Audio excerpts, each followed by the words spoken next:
نہیں ہوتی، اس کو یاد رکھیے۔ طبیعت انسانی آنے واحد میں دو طرف متوجہ نہیں ہوتی۔ تقریر بھی سنتے رہیں، کھاتے بھی رہیں، پیتے بھی رہیں، بولتے بھی رہیں، یہ نہیں ہوگا۔ ایک ہی کام کامل و مکمل ہوگا، دوسرا ناقص ہوگا۔ لیکن ماشاءاللہ جو لوگ اساتذہ، مدرسین، مبلغین پختہ کار ہوتے ہیں، ان کے اوپر کوئی فرق نہیں پڑتا، اور میں تو طالب علم ہوں، مجھے فرق پڑے گا۔ حضرت مولانا شیخ الاسلام رحمۃ اللہ علیہ بخاری کا درس دے رہے تھے دارالعلوم مذاہب میں۔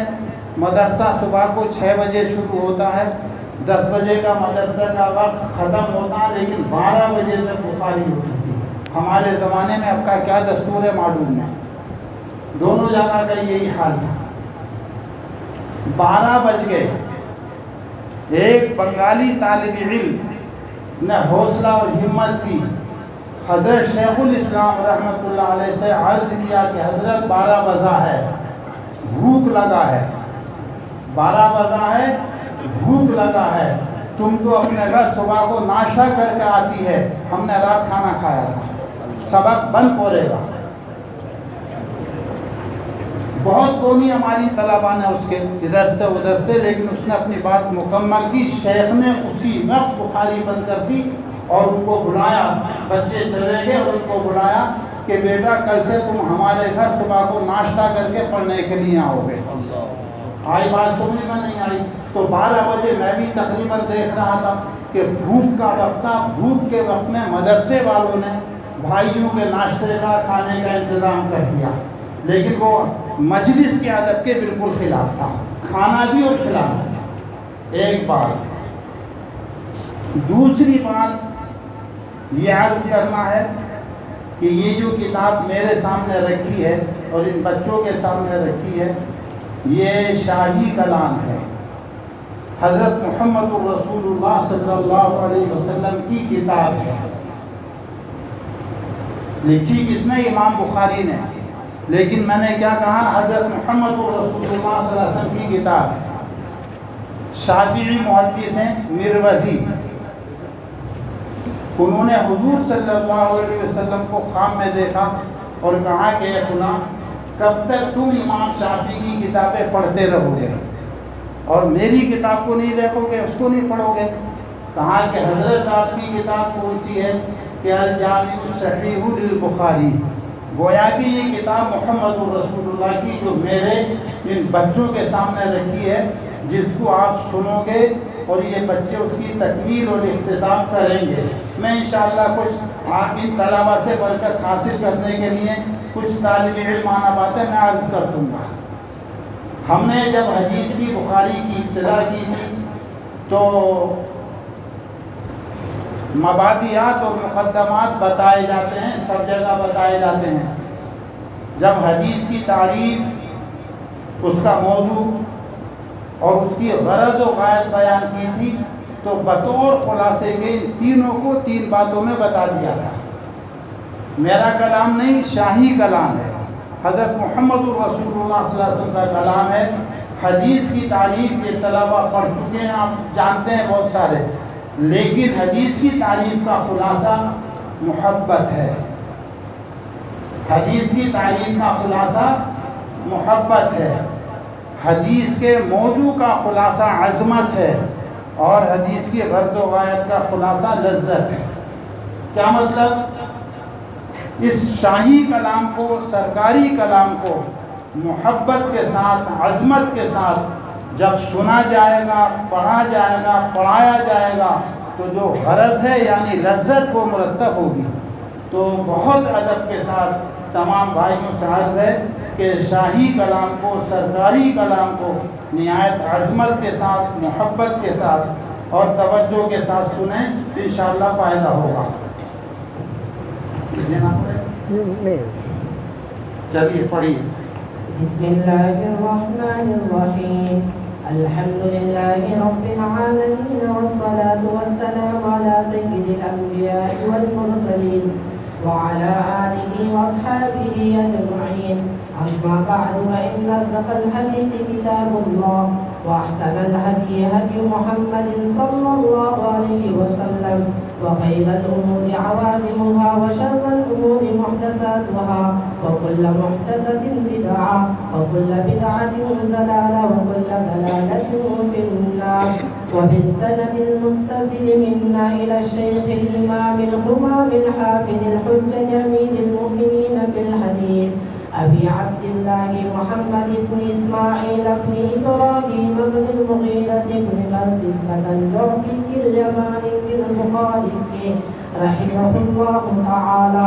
اللهم انفعنا بعلومه وعلومهم آمين يا رب العالمين. بسم الله الرحمن الرحيم. باب قول الله تعالى: ونضع الموازين القسط ليوم القيامة وأن أعمال بني آدم وقولهم توزن.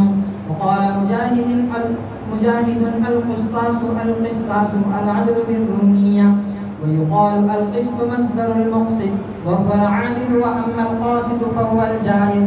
وبه قال حدثنا أحمد بن أشكاب قال حدثنا محمد بن فضيل عن عمارة بن القعقاع عن أبي زرعة عن أبي هريرة رضي الله تعالى عنه قال: قال النبي صلى الله عليه وسلم: كلمتان حبيبتان إلى الرحمن خفيفتان على اللسان ثقيلتان في الميزان، سبحان الله وبحمده سبحان الله العظيم، صدق رسوله النبي الكريم.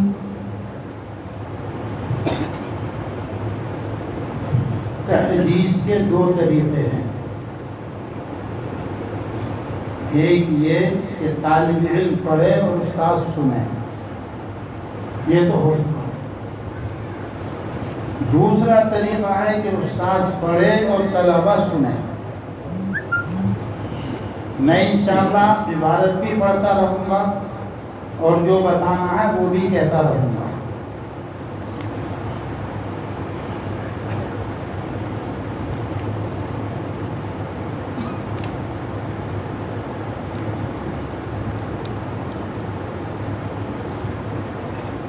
باب قول اللہ تعالی ونضع الموازین القسط.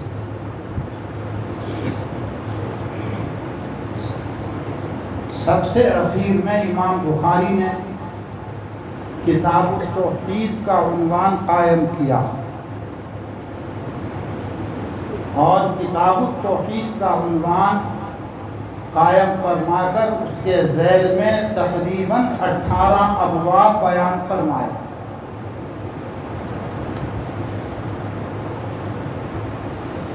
کتاب التوحید کا عنوان ایسا ہے جیسے متکلمین علم کلام کا عنوان منعقد کرتے ہیں، اور علم کلام میں توحید، رسالت، خلق افعال و اعمال وغیرہ وغیرہ بیان کرتے ہیں. ایسے امام بخاری رحمۃ اللہ علیہ نے کتاب التوحید کا عنوان قائم کر کے توحید، صفات، نبوات، خلق اعمال، خلق افعال، یہ سارے عنوان قائم فرمائے، اور وہاں سے لے کے یہاں تک جتنے بھی فرق باطلہ تھے ان فرق باطلہ کی تردید کرتے چلے آئے. اور اخیر میں جو باب قائم فرمایا وہ وزن اعمال کا قائم فرمایا. یہ بات منصوص ہے، کتاب و سنت سے، قرآن کی آیات و احادیث سے ثابت ہے کہ کل قیامت کے دن وزن اعمال ہوگا، اعمال کو تولا جائے گا. یہ تو منصوص ہے، قرآن کی بہت سی آیات اور احادیث سے ثابت. خود امام بخاری نے ترجمے کے ذیل میں جو آیت ذکر کی ہے وَنَضَعُ الْمَوَازِينَ، اس سے بھی وَنَضَعُ الْمَوَازِينَ الْقِسْطَ، اس سے بھی وزن اعمال سمجھ میں آ رہا. وَالْوَزْنُ يَوْمَئِذٍ الْحَقُّ، یہ بھی قرآن کی آیت ہے، اس سے بھی وزن اعمال سمجھ میں آ رہا. لیکن سوال یہ ہے کیا واقعتاً اعمال کو تولا جائے گا یا کچھ اور مراد ہے؟ اس میں اختلاف ہے۔ مجاہد کہتے ہیں کہ حقیقتاً اعمال کو نہیں تولا جائے گا بلکہ عدل و انصاف مراد ہے، اور مجاہد اپنے اس قول میں متفرد ہیں۔ مجاہد کے اسی قول کو معتزلہ اور خوارج لے اڑے۔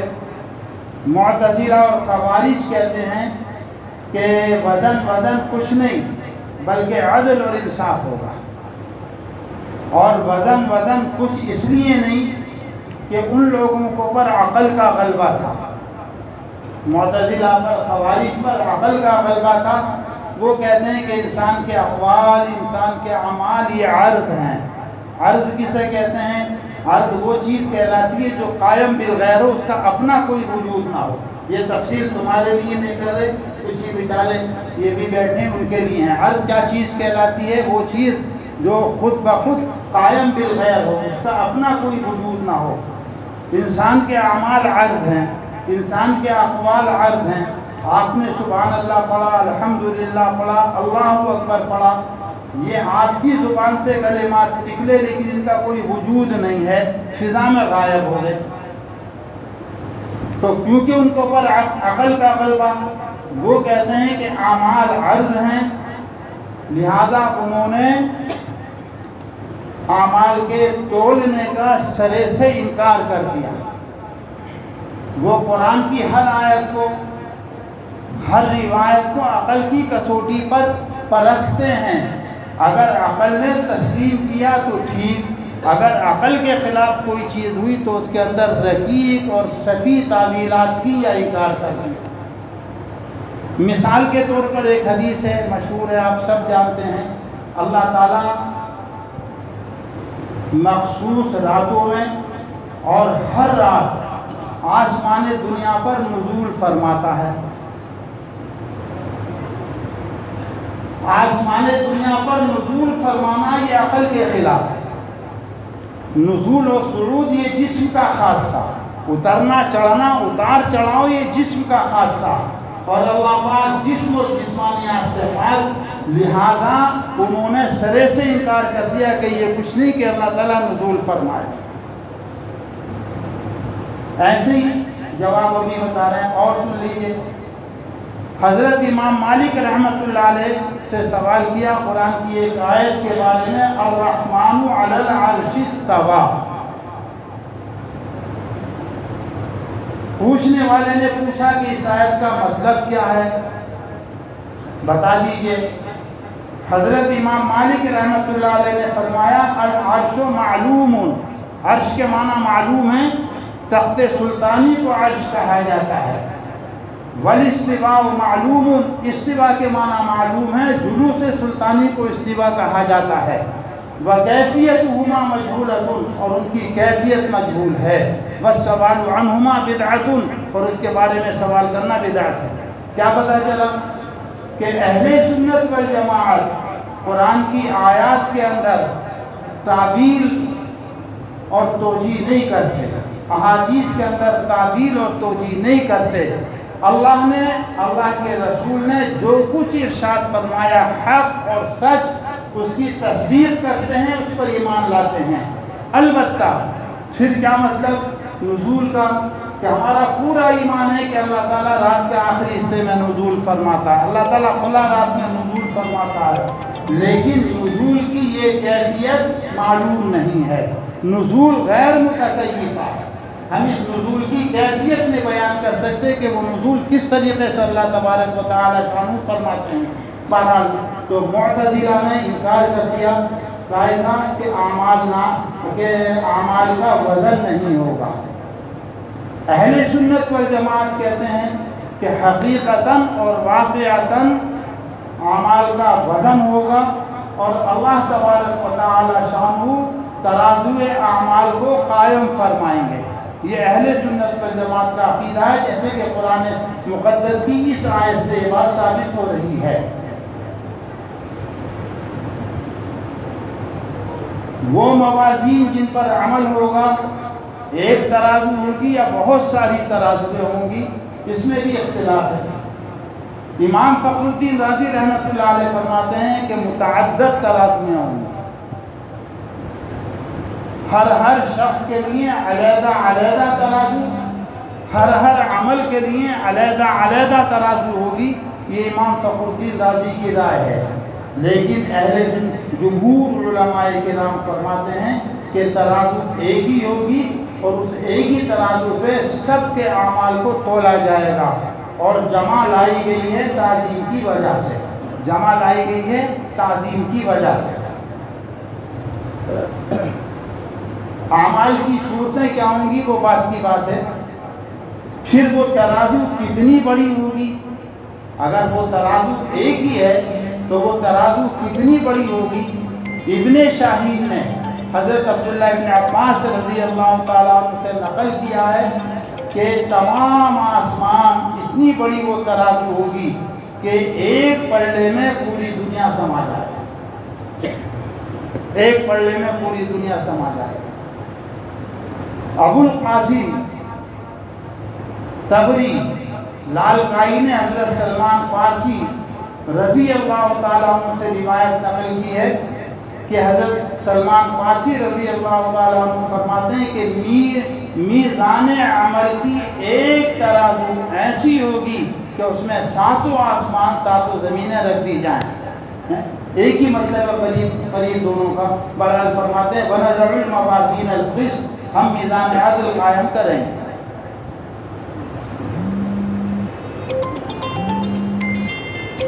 قیامت کے دن وَأَنَّ أَعْمَالَ بَنِي آدَمَ وَقَوْلَهُمْ يُوزَنُ، بنی آدم کے اعمال اور ان کے قول کو تولا جائے گا۔ یہاں پر شروع میں اعمال لائے اور بعد میں الگ مفرد کا صیغہ قول لائے۔ ہمارا نسخہ تو یہی ہے، لیکن قابوسی کا نسخہ ہے کہ اقوال بھی جمع ہے۔ وَأَنَّ أَعْمَالَ بَنِي آدَمَ وَقَوْلَهُمْ يُوزَنُ، بنی آدم کے اعمال اور ان کے اقوال کو تولا جائے گا۔ اگر یہ جمع کے ساتھ ہے تو کوئی اعتراض ہی نہیں، یہ بھی جمع وہ بھی جمع، اعمال اور اقوال تولے جائیں گے۔ اگر یہ مفرد کا صیغہ واحد کا جیسے کہ ہماری روایت ہے تو اس کا جواب متقدمین کی کتابوں میں تو نہیں ملا، لیکن حضرت شیخ الحدیث مولانا زکریا صاحب رحمۃ اللہ علیہ فرماتے ہیں کہ اعمال کے مصادر متعدد ہیں۔ اعمال جوارح سے صادر ہوتے ہیں، اور جوارح الگ ہیں، ہاتھ، پاؤں، زبان، ناک، کان، پورا بدن، جوارح متعدد ہیں، اس لیے جمع کا صیغہ لائے۔ اور قول کا مصدر زبان ہے، زبان واحد ہے، لہذا قول کو واحد لے کر آئے۔ یہ حضرت شیخ الحدیث مولانا زکریا صاحب رحمۃ اللہ علیہ نے فرمایا۔ ایک بات اور سن لیجیے، وَأَنَّ أَعْمَالَ بَنِي آدَمَ وَقَوْلَهُمْ سے ایک بات یہ معلوم ہو رہی ہے کہ کل قیامت کے دن علم کا وزن نہیں کیا جائے گا۔ آپ کتنے بڑے علامہ، کتنی حدیثوں کے حافظ، آپ کیا کیا کیا کچھ نہیں پوچھا جائے گا۔ حضرت مفتی شفیع صاحب رحمۃ اللہ علیہ نے لکھا ہے اپنی کتاب میں کہ وہ ایک مرتبہ حضرت علامہ کشمیری رحمۃ اللہ علیہ کی زیارت و ملاقات کے لیے ان کی خدمت میں حاضر ہوئے۔ دیکھا کہ حضرت مفتی صاحب زار و قطار ہو رہے، حضرت علامہ زار و قطار ہو رہے، علامہ انور کشمیری رحمۃ اللہ علیہ زار و قطار ہو رہے ہیں۔ ہمت کر کے پوچھا کہ حضرت رونے کی کیا وجہ ہے، کیا بات ہے کہ آپ رو رہے ہیں؟ فرمایا، دھیان سے سن لو بچوں، فرمایا کہ زندگی ختم ہو گئی، بڈھا ہو گیا، اب یہ فکر ستا رہی ہے کہ آخرت کی منزل قریب ہے اور میں نے آخرت کے لیے کوئی تیاری نہیں کیا، آخرت کا کوئی سامان میں نے فراہم نہیں کیا، یہ فکر مجھے ستا رہی ہے۔ حضرت مفتی شفیع صاحب رحمۃ اللہ علیہ نے عرض کیا کہ حضرت آپ کے ہزاروں کلام ہیں، بہت ساری کتابیں آپ نے لکھی، بہت ساری تعلیفات اور آپ کو اتنی فکر، اتنی گھبراہٹ و بے چینی؟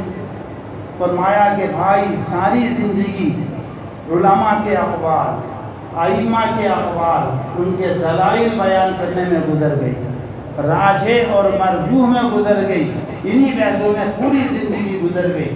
مجھ سے کل میری قبر میں اور کل قیامت کے دن یہ سوال نہیں کیا جائے گا کہ فلاں امام کا کیا قول تھا، اس کی دلیل کیا تھی، اور وجوہ ترجیح کیا تھی۔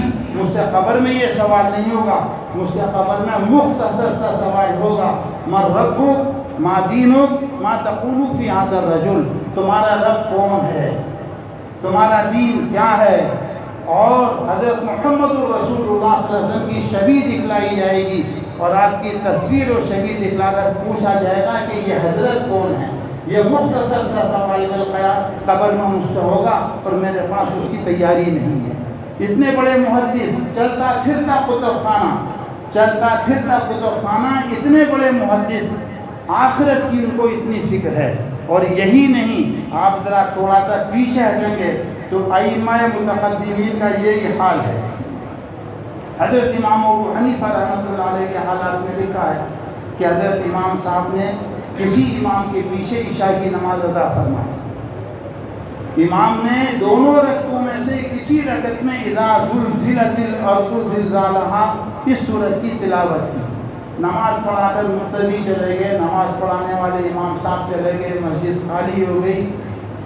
امام صاحب رحمۃ اللہ علیہ پر اس سورت کی آخری دو آیتوں کا غلبہ ہو گیا، اور آج کل کے الفاظ میں کہیے حالداری ہو گیا، اپنی داڑھی کو پکڑ لیا اور پوری رات داڑھی پکڑے اسی مسجد میں کھڑے رہے، اور زبان پر یہ تھا یا من یجزی مثقال ذرۃ خیر خیرا ویا من یجزی مثقال ذرۃ شر شرا اجرنی عبدک النعمان من النار۔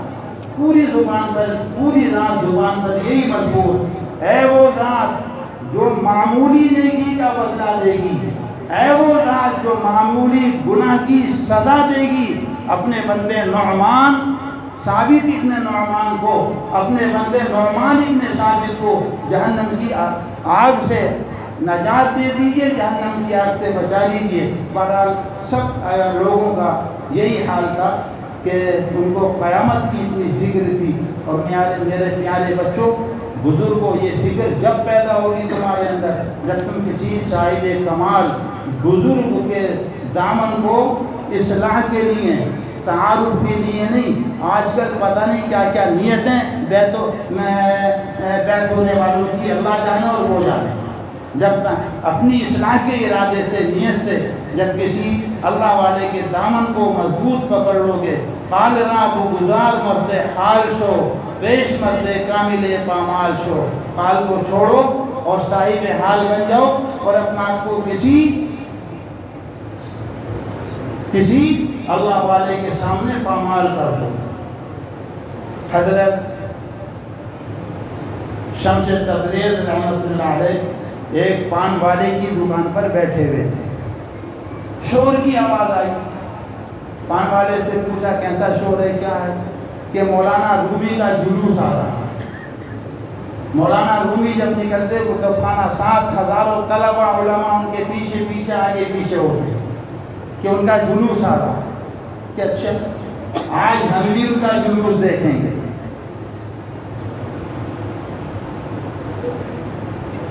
امام مولانا روم قریب آئے دکان کے، کھڑے ہو گئے اور ان کے گھوڑے کی لگام پکڑ لی اور سوال کیا کہ مولانا ایک سوال ہے۔ کیا سوال ہے؟ کہ نبوت کا مقام اونچا ہے یا ولایت کا؟ نبوت کا درجہ بلند ہے یا ولایت کا؟ یہ سوال سن کر مولانا روم بگڑ گئے کہ یہ معمولی سی بات ہے، پرائمری کا بچہ بھی اس کا جواب جانتا ہے، کیا میرا وقت ضائع کر رہے ہو؟ کہ مولانا جواب دے دیجیے کہ سب جانتے ہیں کہ نبوت کا مرتبہ بہت اونچا ہوتا ہے، ولایت کے مرتبے سے۔ کہا ایک بزرگ کا نام لے کر، میں نام نہیں لے رہا، کہ وہ جو کہتے ہیں کہ اللہ کی مجھے وہ معرفت حاصل ہوئی ہے جو کسی کو حاصل نہیں. اللہ کی وہ معرفت مجھے حاصل ہوئی ہے کہ میرے علاوہ کسی کو وہ معرفت حاصل نہیں ہوئی. اور حضرت محمد رسول اللہ صلی اللہ علیہ وسلم کا فرمان ہے ما عرفناک حق معرفتی، ما عرفناک حق معرفتی.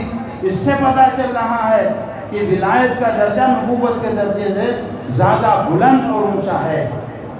لکھا ہے کہ مولانا روم نے چیخ ماری اور حیران رہے اور اپنا آپ کو سنبھالا اور فرمایا کہ بھائی نبی کا ظرف جتنا ہوتا ہے اپنے ظرف کے اعتبار سے نبی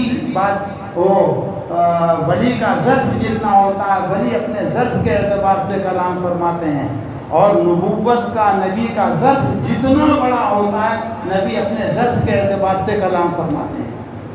حضور صلی اللہ علیہ وسلم کا فرمان ما عرفناک حق معرفتی، آپ کا ظرف معرفت بہت بڑا بہت بڑا بہت بڑا، اس لیے آپ نے یہ فرمایا. اب تمہارے مطلب کی ایک بات، عالمگیر رحمت اللہ علیہ اس ملک کے سلطان گزرے، علماء سے بہت تعلق و محبت رکھتے تھے، علماء نواز، محبت، عظمت، ان کا خیال رکھتے. ارکان دولت کو اعتراض کہ ملاؤں کو لگا رکھا، ملاؤں کی عظمت کرتے ہیں، یہ کرتے ہیں وہ کرتے ہیں. جب اس کا خوب ان میں چرچا ہو گیا اور یہ چرچا عالمگیر تک پہنچا تو ایک دن فجر کی نماز پڑھ کے جامع مسجد میں ہی بیٹھ گئے حوض پر اور سوال کیا کہ بتاؤ اس حوض کے اندر کتنے کٹورے پانی ہے. جامع مسجد کے حوض کے اندر کتنے کٹورے پانی ہے. کس سے سوال کیا؟ اپنے وزراء سے، حکومت کے جو ذمہ دار عہدے داران تھے اس سے سوال کیا کتنے کٹورے پانی ہے. کسی کے پاس کوئی جواب نہیں. ہمارے مدارس صبح کو سویرے ہی کھل جاتے ہیں. کسی سے کہا دیکھو کوئی طالب علم جا رہے ہوں گے ان کو بلا رہا. ایک طالب علم کتابیں بغل میں دبائے ہوئے بڑی تیزی سے جا رہے تھے. بادشاہ کہا کہ وہ بادشاہ بلا رہے ہیں آپ کو آگے. کہا بیٹا ایک مسئلہ بتاؤ کہ کیا کہ اس حوض میں کتنے کٹورے پانی ہیں. تو وہ مسکرائے اور کہا کہ حضرت یہ تو کٹورا فرض کرنے کے اوپر ہے. اگر آپ اس حوض کے برابر ایک کٹورا فرض کر لیں تو ایک کٹورا پانی ہے، اور اگر 2 کٹورے فرض کر لیں تو 2 کٹورے پانی ہے، اور اگر 4 کٹورے فرض کر لیں تو اس حوض کے اندر 4 کٹورے پانی ہے. اور سلام کر کے باقی چلے گئے کہ میرا مدرسے کا نقصان ہوگا، سبق کا نقصان ہوگا. بہرحال بات زیادہ ہو رہی ہے. تو وَأَنَّ أَعْمَالَ بَنِي آدَمَ وَقَوْلَهُمْ يُوزَنُ، بنی آدم کے اعمال تولے جائیں گے اور ان کے اقوال، لیکن علم نہیں تولا جائے گا. اور یہ میں اپنی طرف سے نہیں کہہ رہا. حضرت ابو الدرداء رضی اللہ تعالیٰ عنہ سے روایت ہے. حضرت ابو الدرداء کہتے ہیں کہ اے ابو الدرداء، کل قیامت کے دن تجھ سے یہ سوال نہیں کیا جائے گا ماذا علمت، تم کتنے بڑے عالم تھے، تم نے حضور کی کتنی حدیثیں یاد کری، تم کیا جانتے تھے. کہ قیامت کے دن تم سے یہ سوال نہیں کیا جائے گا، بلکہ قیامت کے دن تم سے یہ سوال کیا جائے گا ماذا عملت بما علمت، ماذا عملت بما علمت، جو کچھ تم جانتے تھے اس پر تم نے کتنا عمل کیا یہ پوچھا جائے گا. وَأَنَّ أَعْمَالَ بَنِي آدَمَ وَقَوْلَهُمْ يُوزَنُ، بنی آدم کے اعمال کو، ان کے اقوال کو، قول کو تولا جائے گا.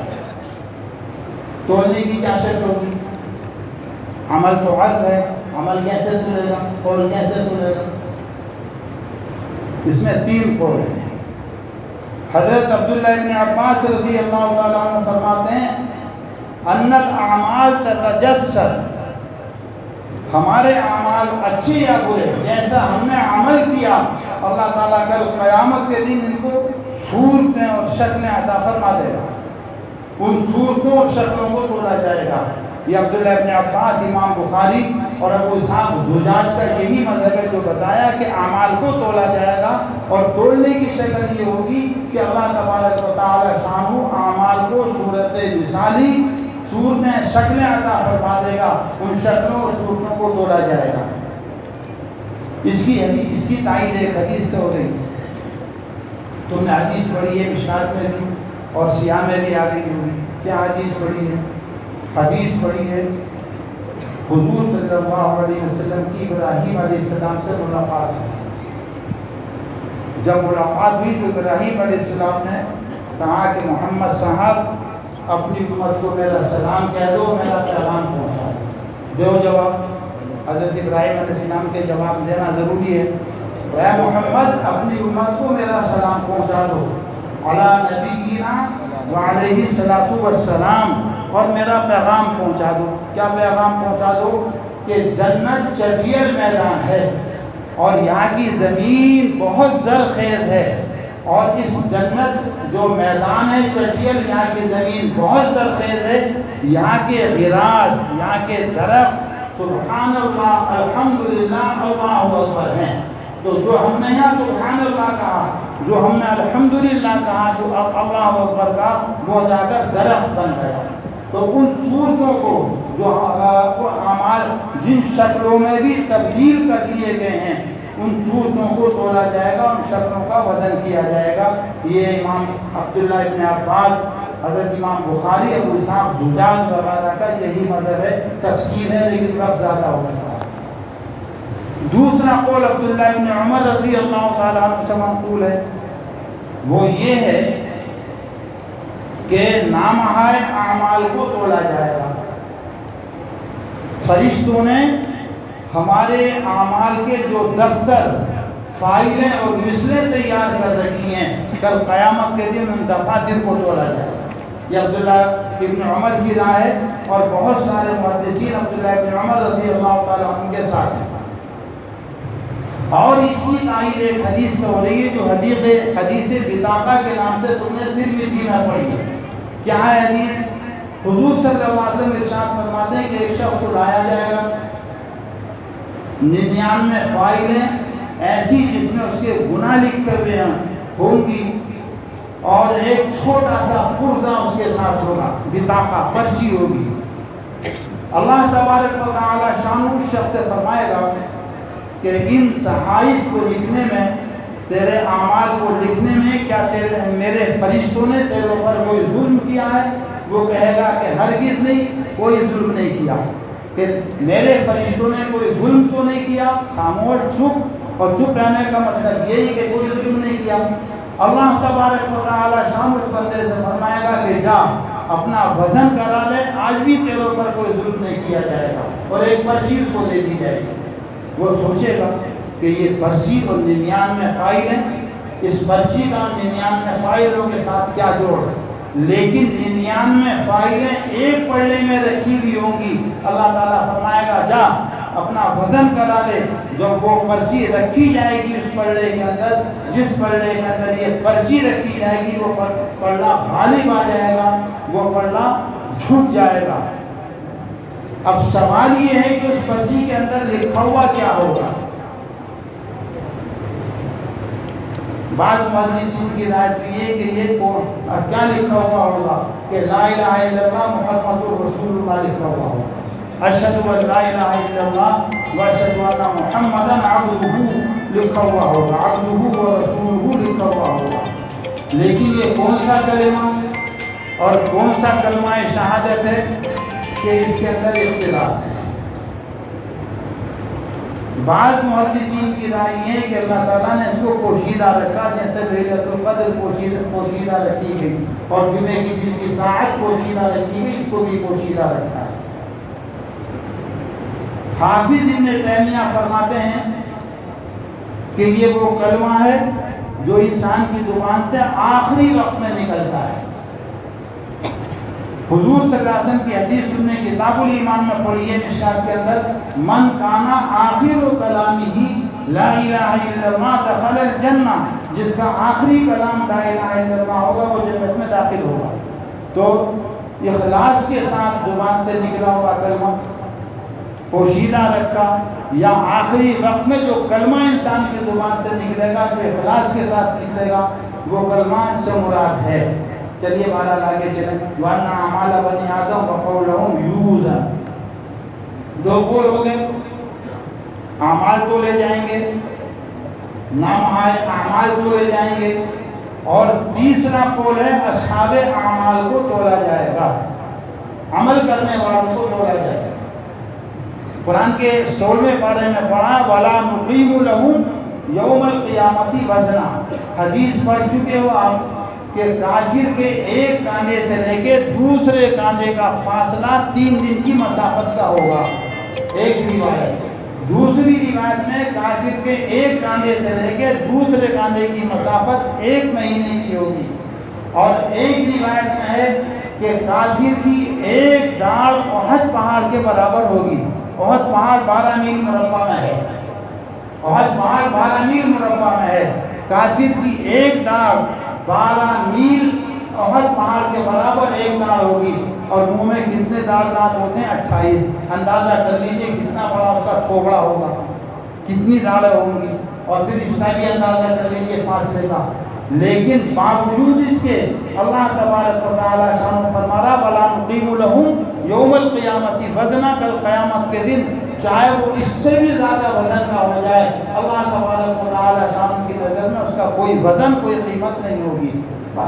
تو بنی آدم کے اعمال اور ان کے اعمال کو تولا جائے گا.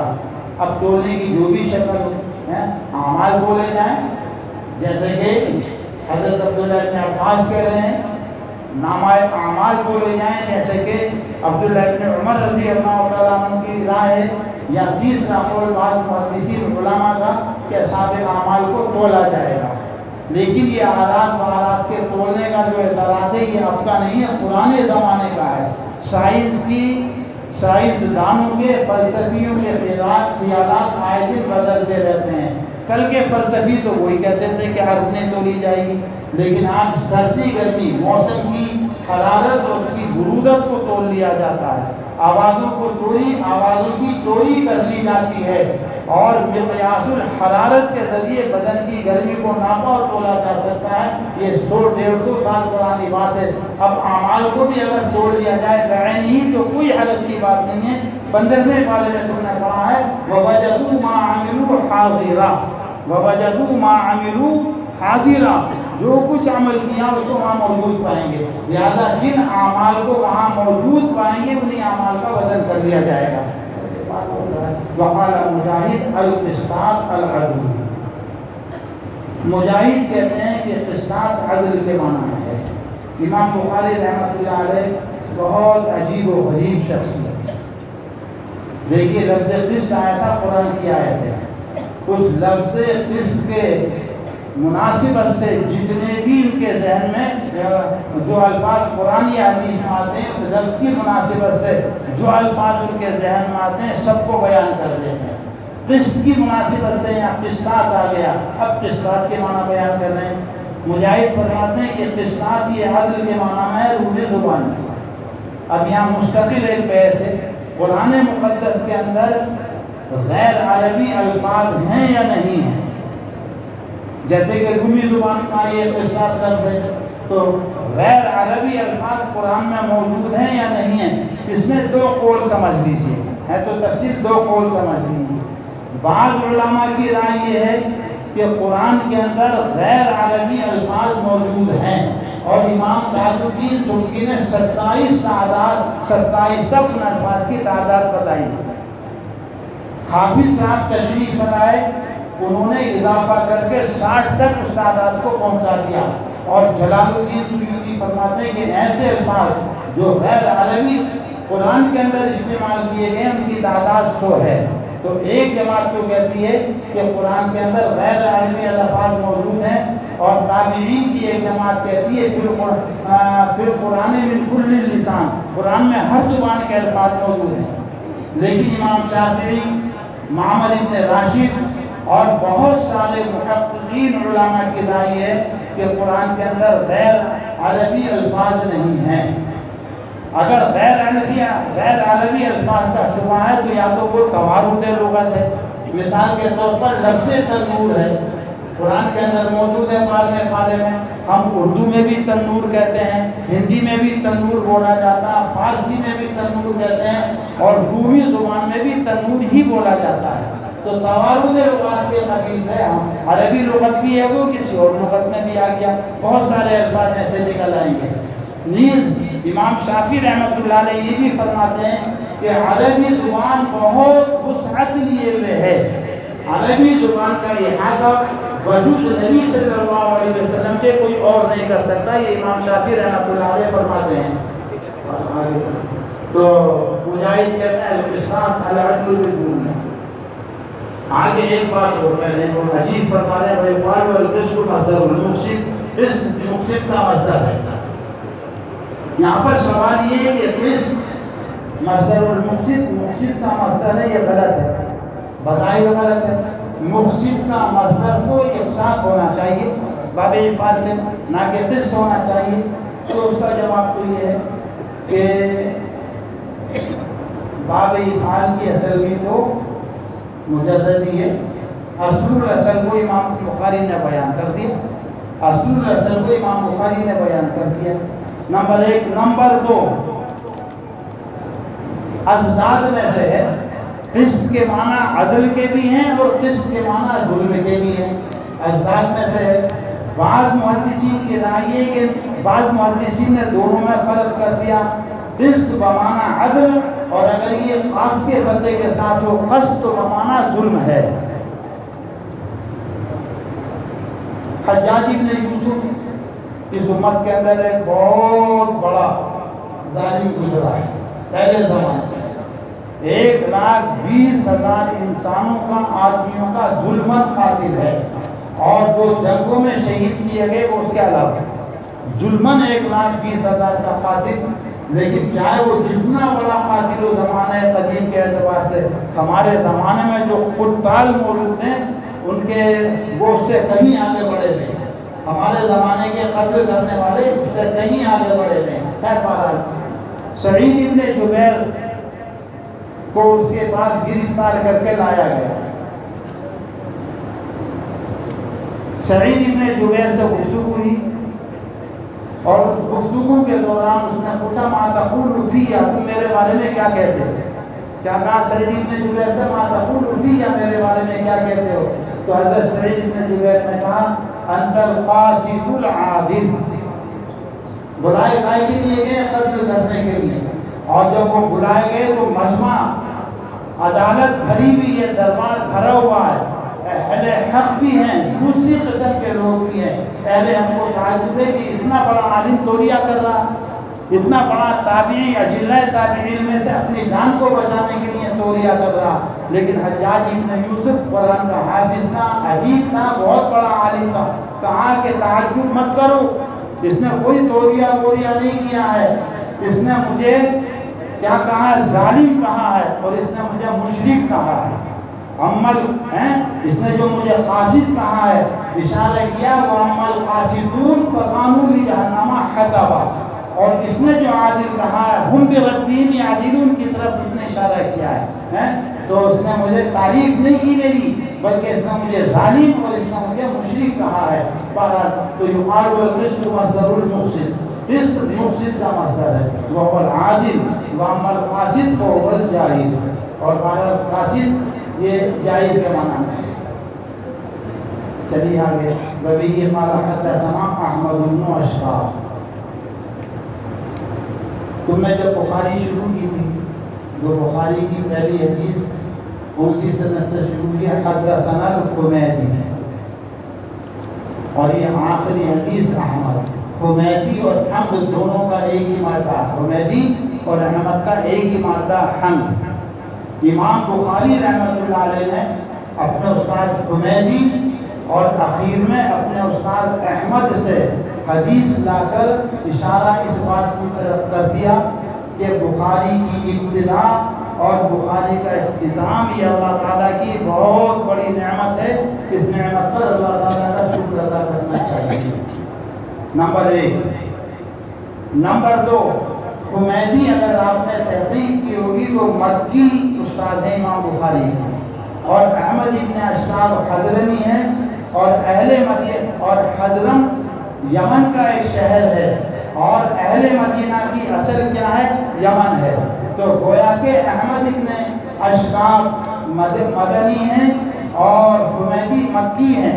حمیدی استاد اور اسی طریقے سے احمد اخیر میں لا کر وحی کی ابتدا اور انتہا کی طرف اشارہ کر دیا. وحی کی ابتدا کا ہوئی مکے میں اور وحی کی انتہا کا ہوئی مدینے میں. وحی کی دونوں منزلوں کی طرف اشارہ کر دیا. نمبر 3 دونوں مہاجری ہیں. حضرت حدثنا احمد بن اشرف قال حدثنا محمد بن فضیل. ایک بات اور سمجھ لیجیے، حمیدی اور احمد کو شروع اور اخیر میں لا کر امام بخاری رحمۃ اللہ علیہ نے یہ اشارہ دے دیا کہ ان دونوں کی اصل کیونکہ حمد ہے. میری نیت جب میں نے کتاب شروع کی تھی تب بھی محمود تھی، اور جب میں کتاب کو پورا کر رہا ہوں تو میری نیت تب بھی محمود ہے. نیت کی درستگی اور اصلاح کی طرف امام بخاری نے اشارہ کر دیا کہ آپ نے جب بخاری کے شروع میں انما الاعمال بالنیات پڑھی تھی تو نیت درست کی تھی، لیکن تمہاری نیت جب شروع میں بھی درست اور اخیر میں بھی درست رہے گی تو انشاءاللہ کامیابی تمہارے قدم چھوئے گی. امام بخاری نے ادھر اشارہ کر دیا ہمارا. حدثنا احمد بن اشرف قال حدثنا محمد بن فضیل عن عمارة بن القعقاع عن ابي زرعة عن ابي هريرة. صاحب کتاب کا کمال یہ ہے کہ اس کی ابتدا اور انتہا ایک ہی قسم کی ایک ہی طرح کی ہو. بخاری کی پہلی حدیث سند کے اعتبار سے غریب اور یہ حدیث بھی یہ سند بھی غریب ہے. پہلی حدیث کی سند بھی غریب اور اس حدیث کی سند بھی غریب ہے، لیکن غریب کا معنی بول رہے ہیں جو سراج الدین زیلعی نے یا ابن ملقن شاطبی نے لیے ہیں. انہوں نے بھی لفظ غریب استعمال کیا زیلعی نے، لیکن وہ غریب الوجود کے معنی میں ہے، یہاں غریب الاسناد کے معنی میں ہے. تو پہلی سند بھی غریب تھی بخاری کی، یہ سند بھی غریب ہے، اس میں بھی مناسبت ہے.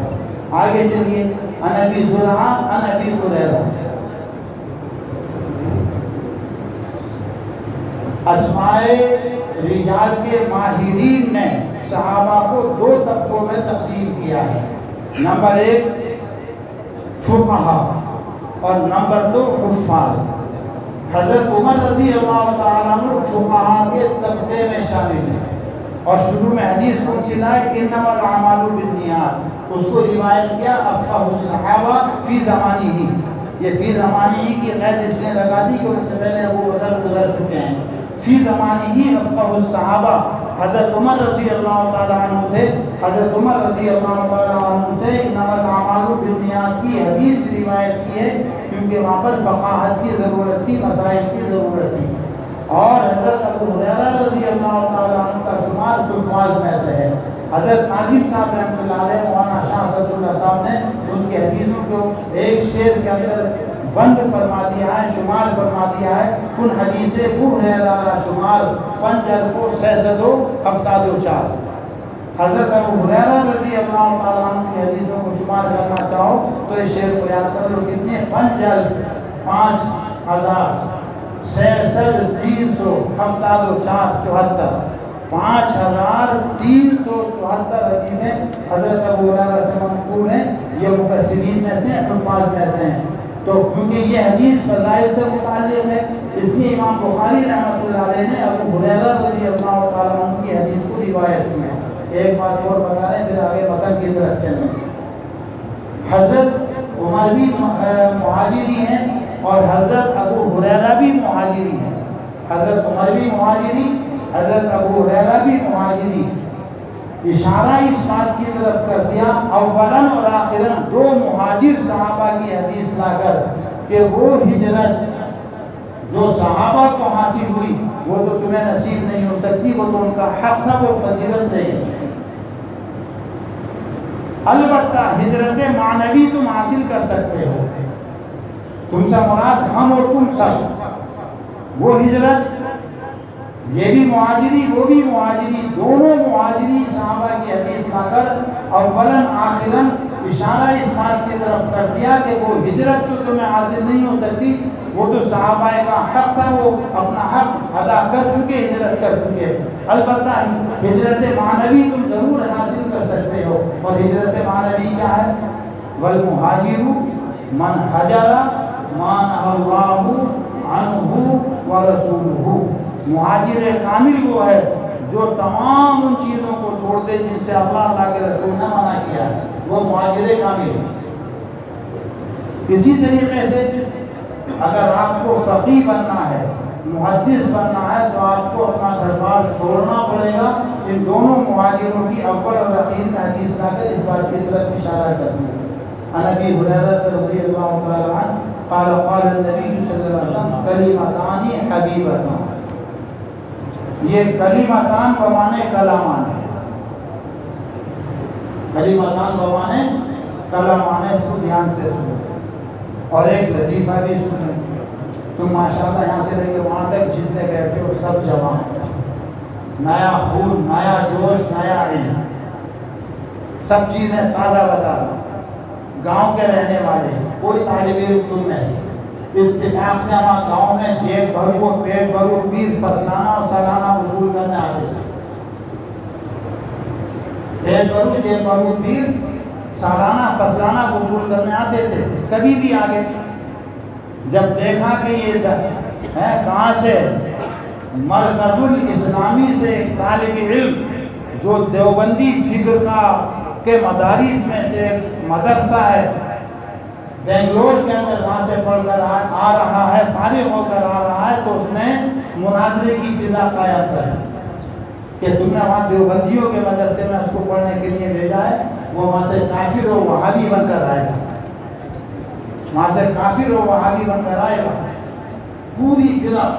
اور جیسے ہی وہ مولانا صاحب پہنچے، مناظرے کا ماحول تیار کی تھا ہی پہلے سے، مناظرے کا چیلنج کر دیا، مولانا صاحب نے فوراً چیلنج کو قبول کر لیا، مجھ سے متعلق ہے تو مجھے دے دیجیے، فوراً چیلنج کو قبول کر لیا۔ چیلنج کو فوراً قبول کیوں کر لیا؟ نیا علم نیا جوش،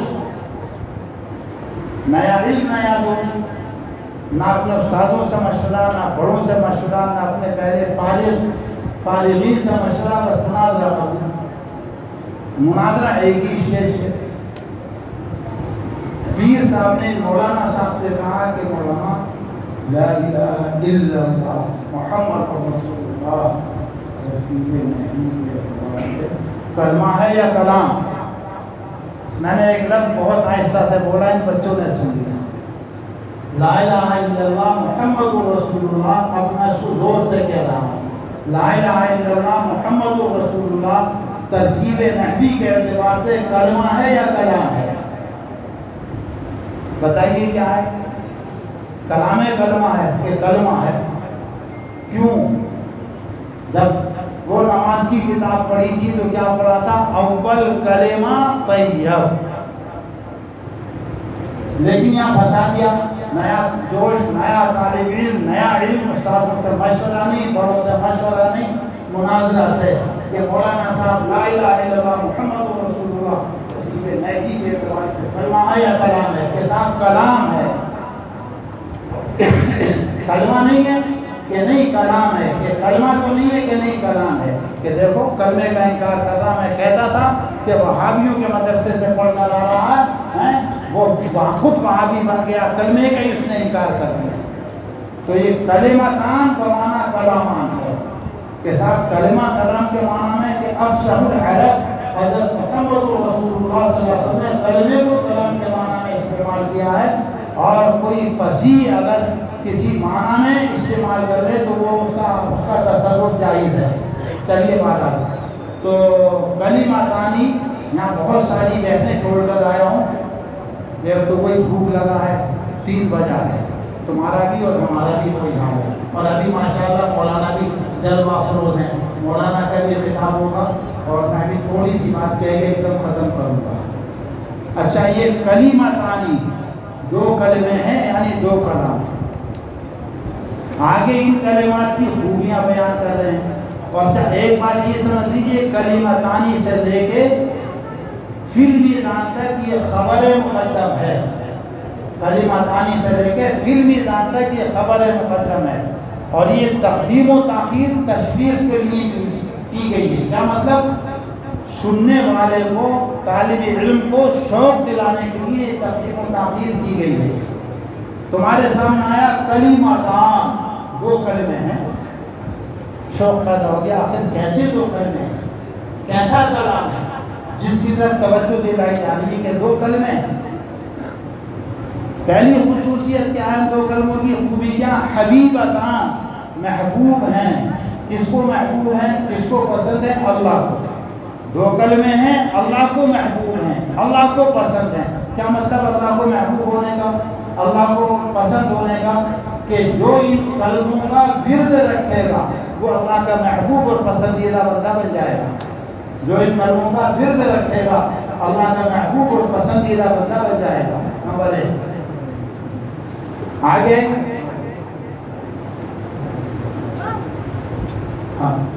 کلمتانی حبیبتانی الی الرحمن، یہاں الی الرحمن فرمایا، الی اللہ بھی فرما سکتے تھے۔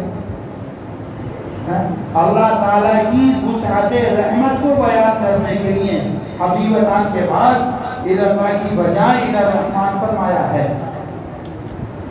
پھر ذہن میں ایک سوال آیا کہ جب وہ اللہ کو محبوب ہیں، بہت محبوب کلمے ہیں، تو شاید ان کا تلفظ ہم سے نہ ہو سکے، ہم اس کو زبان سے ادا نہ کر سکے۔ فرما دیا گیا خفیفتان علی اللسان، زبان پر بہت آسان ہے۔ کیا مطلب آسان کا؟ ان پورے کلموں میں جو آگے آ رہے ہیں کوئی ایسا لفظ نہیں ہے جس کا زبان سے ادا کرنا ثقیل و بھاری ہو۔ آسانی سے ان کلمات کو، ان حروف کو زبان سے ادا کیا جا سکتا ہے۔ اور خفیفتان یہ خفت سے نہیں ہے بلکہ یہ سہولت کے معنی میں ہے۔ اس کی تصریح حافظ ابن حجر نے کرتی ہے کہ خفیفتان ہلکے پھلکے کا مطلب وہ نہیں ہے کہ سب بے وزن، بے وقت، بے قیمت، بلکہ سہولت کے معنی میں ہے۔ اس کی تصریح حافظ صاحب نے کرتی ہے خفیفتان علی اللسان، زبان پر ان کا تلفظ بہت سہل اور آسان ہے۔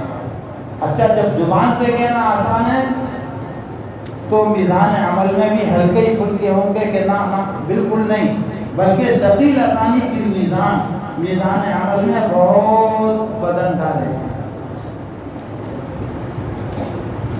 اب اگلا جملہ کہنے سے پہلے ایک بات بتاؤں۔ بخاری گویا کہ مکمل ہو گیا، باتیں بہت ساری میں نے جان بوجھ کر چھوڑ دی اور وغیرہ وغیرہ، لیکن بخاری پڑھ کر یعنی حدیث کی کتابیں پڑھ کر تمہیں دو چیزیں حاصل ہوئی ہیں۔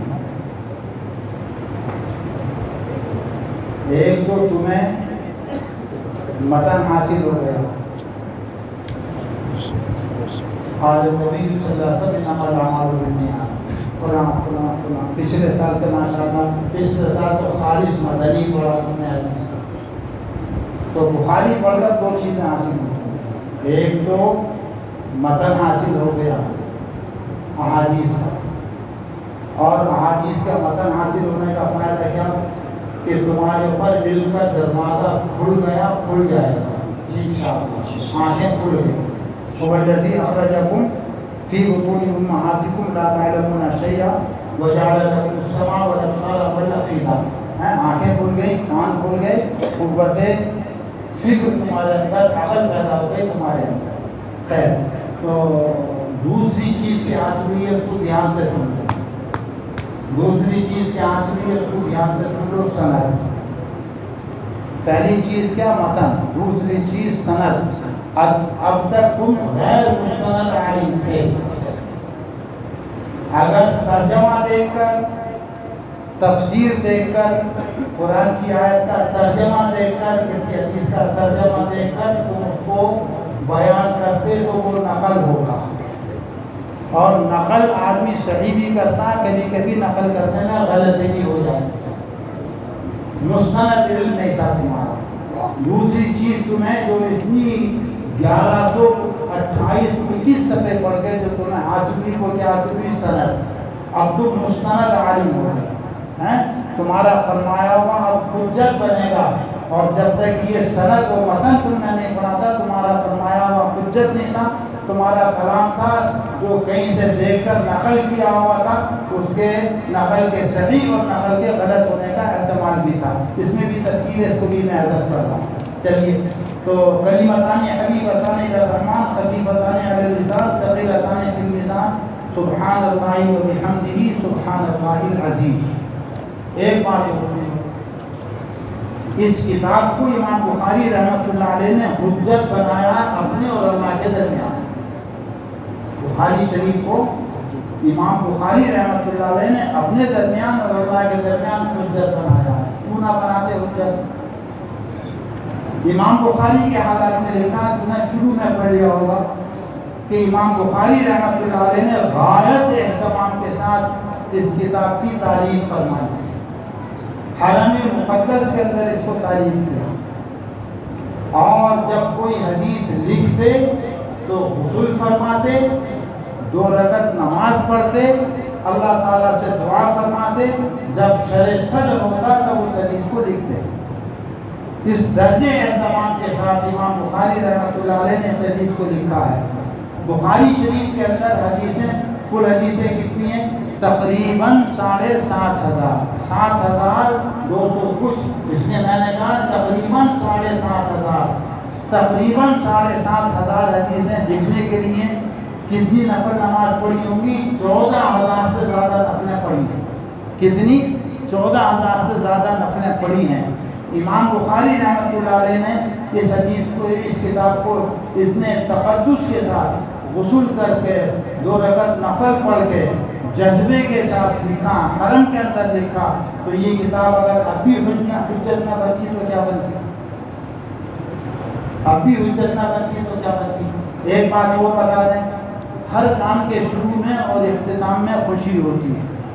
بچہ پیدا ہوتا خوش ہوتے ہیں، دکان کھولتے ہیں خوش ہوتے ہیں، زمین میں پیڑ لگاتے ہیں خوش ہوتے ہیں، دوست احباب کو جمع کرتے ہیں اور مٹھائی تقسیم کرتے ہیں۔ بخاری کی جب شروع کی تھی تم نے تب بھی خوشی تھی تمہیں، لیکن وہ خوشی امید اور ابتدا کی خوشی امید کی خوشی ہوتی ہے۔ امید تھی تمہیں کہ ہم نے بخاری شروع کی ہے، اللہ اس کی تکمیل کرا دے گا، اور اب جو یہ بخاری کی تکمیل پر تمہیں خوشی ہو رہی ہے، یہ وقوع کی خوشی ہے۔ خوشی شروع میں بھی تھی، خوشی اخیر میں بھی ہے۔ شروع میں امید کی خوشی تھی، اب وقوع کی خوشی ہے۔ اب ایک عمل ہو چکا، محقق ہو چکا، اس پر خوشی ہو رہی ہے کہ صاحب اس کا مطلب تو یہ تھا کہ جب ابتدا اور امتحان میں خوشی ہوتی ہے تو آج نہیں مرتا، بہت سمیٹ رہا ہوں بات کو، آج نہیں مرتا تب بھی خوش ہونا چاہیے تھا۔ حالانکہ ہم دیکھتے ہیں کہ جب کوئی مرتا تو روتے ہیں، رنج و غم کرتے ہیں، جب بھی خوش ہونا چاہیے تھا۔ میرے پیارے بچوں، یہاں سے سن لو، موت پر کوئی غم نہیں مناتا۔ موت کے معنی کیا؟ اللہ تعالیٰ سے جا ملنا۔ ایک بندہ اپنے رب سے ملے اور دوسرے اس پر روئیں، موت پر کوئی غم نہیں مناتا، بلکہ غم کس چیز پر کیا جاتا ہے؟ ایک دوست، پیارا باپ، معظم باپ، پیارا بیٹا، عزیز دوست جدا ہو رہا ہے تو اس کی جدائی پر رنج و غم ہوتا ہے، اس کی فراق پر، اس فراق پر، اس کی جدائی پر رنج و غم منایا جاتا ہے، ورنہ موت پر سب خوش ہوتے ہیں۔ اور موت پر سب خوش ہونے کا مطلب کیا ہے؟ جب کسی کی اچھی موت آتی ہے تو کیا کہتے ہیں کہ لوگوں سے اتنی اچھی موت آئی ہے بیچارے کی، کاش ایسی موت سب کو نصیب ہو، کاش ایسی موت سب کو نصیب ہو۔ اور واقعی اگر دیکھنا چاہتے ہیں تو پھر اللہ والوں سے اس موت کی خوشی کو پوچھو۔ بس ایک واقعہ بتا کے ادھر ہی آئے۔ حضرت بلال رضی اللہ تعالیٰ عنہ کا آخری وقت ہے، مرض الموت میں مبتلا ہے، جا کریم عالم سکرات، لیکن خوش، چہرے پہ نوری نور، چمک، روشنی۔ اس ماحول میں کسی نے پوچھا کہ موت کی تکلیف ہے ایک طرف اور آپ اتنے خوش ہو رہے ہیں، نوری نور چہرے پہ برس رہا، آخر کیا وجہ، کیا بات ہے؟ تو کیا جواب دیا؟ غدن نلقا محمدن و اصحابہ، ہم کل حضرت محمد رسول اللہ اور ان کے ساتھ میں سے ملیں گے۔ اس امید کو لے کر وہ مطمئن ہیں اور خوش ہیں۔ اور کیا کہا کہ میں ایسے لوگوں کے بیچ میں تھا اب تک جن کی دوستی مشکوک، اب ایسے دوستوں کے پاس چلا جاؤں گا جن کی دوستی میں کوئی شک نہیں ہے، نہایت مخلص دوست ہیں۔ منصور ابن حلال اکثر قبرستان میں رہتے. کسی نے کہا کہ بھائی شہروں سے بھاگتے ہو قبرستان میں رہتے ہو, کہ میں ایسے دوستوں کے ساتھ رہتا ہوں جو نہ کسی کی غیبت کریں نہ چغلی کریں, جن کی دوستی شک و شبہ سے بالکل خالی, ایسے لوگوں میں اپنا وقت گزارتا ہوں. خیر بہرحال اچھا یہ میں نے کیوں کلمے روک دیے تھے. امام بخاری رحمۃ اللہ علیہ نے بہت لطیف انداز سے وہ ایک دعا ہے کفارہ مجلس, اس دعا کی طرف اشارہ کرتی ہے. جب مجلس کا خاتمہ ہو تو کیا دعا پڑھتے ہیں؟ سبحان اللہ و بحمدہ الی آخرہ. یہ دعا پڑھتے ہیں یاد ہے, سبحان اللہ و بحمدہ. امام بخاری رحمۃ اللہ علیہ نے بہت لطیف انداز میں اس دعا کی طرف اشارہ کر دیا اور آپ کو متنبہ کر دیا, مجھے متنبہ کر دیا, اور اشارہ اس بات کی طرف کر دیا کہ آپ نے جب بخاری شروع کی تھی بسم اللہ الرحمن الرحیم باب بدء الوحی سے لے کے یہاں تک, یہ پوری کتاب ایک انجمن تھی, ایک مجلس تھی. یہ پوری کتاب ایک انجمن تھی, ایک مجلس تھی. اب کیونکہ یہ مجلس ختم ہو رہی ہے, لہذا وہ کفارہ مجلس کی جو دعا ہے وہ زبان سے کہہ لو, سبحان اللہ و بحمدہ سبحان اللہ العظیم, سبحان اللہ و بحمدہ سبحان اللہ العظیم. توحید کے بس ختم کرتی بات. توحید کے دو درجے ہیں, توحید کے دو درجے ہیں. ایک درجہ ہے کہ اللہ تبارک و تعالی شانہ کو ہر نقص اور عیب سے پاک مانا جائے, پاک سمجھا جائے. اور دوسرا درجہ توحید کا یہ ہے کہ اللہ تعالیٰ کو تمام صفات کمال کا جامع اور مستجمع مانا جائے. یہ توحید کا دوسرا درجہ ہے. امام بخاری رحمۃ اللہ علیہ نے اس جملے کے اندر توحید کے دونوں درجوں کو جمع کر دیا. سبحان کے کیا معنی ہے بتائیے؟ اللہ کی ذات پاک ہے, ہر عیب سے ہر نقص سے اللہ کی ذات پاک ہے. اور آگے کیا کہہ دیا؟ بحمدہ تمام کمالات اللہ تعالیٰ کی ذات کے لیے, اللہ تعالیٰ کی اللہ متلبس ہے اللہ تعالیٰ حمد کے ساتھ. اور پھر سبحان اللہ اس کی تکرار کی ہے, سبحان اللہ تکرار کی ہے, اور تکرار بھی بلا وجہ امام بخاری نے نہیں کی ہے. اور آگے کہہ دیا العظیم, عظمت والا وہی ہو سکتا ہے جو ہر عیب سے پاک ہے. بس سبحان اللہ و بحمدہ سبحان اللہ العظیم. بس جی نکاح خوانی ہے دو فارغ. اچھا ایک بات اور کہہ کے نکاح خوانی ہو جائے گی انشاءاللہ. اب تمہاری ذات سے متعلق ہے یہ 18 کے 18 جو طلبہ ہیں, اگلی بات ان سے متعلق ہے, دھیان سے سن لو جی, چاہے لکھ لو ٹیپ کر لو.